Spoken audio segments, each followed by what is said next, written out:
Bylo nebylo. V malebné vesničce pod horami žil statečný chlapec jménem Matěj.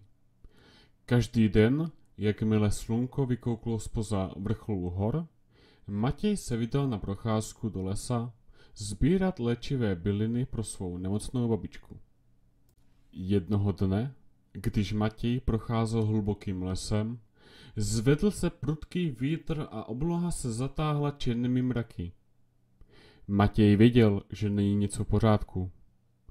Najednou se před ním objevil lesní duch jménem Větrník. Byl to vznešený duch větru, který vládl všem větrům v lese. Matěji, řekl Větrník, potřebuji tvou pomoc. Zlá čarodejnice Bouřina chce přivolat obrovskou bouři, která zničí les i vesnici. Jen ty ji můžeš zastavit. Matěj, ačkoliv byl mladý, měl v srdci statečnost a odhodlání.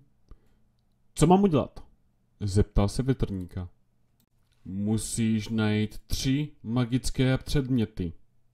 Kámen z hlubin země, kapku vody z nejčistšího pramene a plamen z ohně, který nikdy neuhasíná. Tyto předměty ti dají sílu čelit bouřině a zrušit její kouzlo, odpověděl duch. Matěj se vydal na cestu. Nejprve zamířil k hluboké jeskyni, kde našel kámen z hlubin země, který byl ovšem těžký a studený, ale Matěj ho pevně uchopil a pokračoval dál. Poté dorazil k horskému prameni, jehož voda byla tak čistá, že se v ní zrcadlilo celé nebe. Matěj naplnil malou lahvičkou kapkou vody a šel dál. Nejtěžší úkol ho teprve čekal.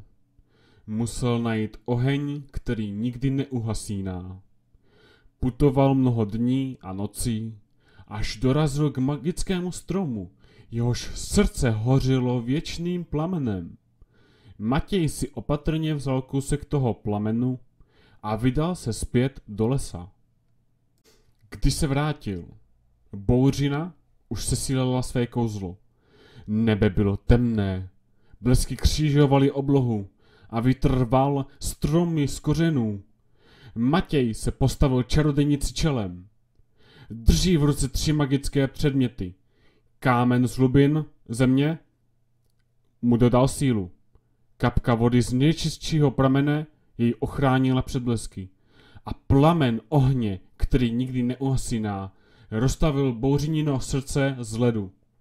Bouřina zaječela a zmizela v oblacích kouře.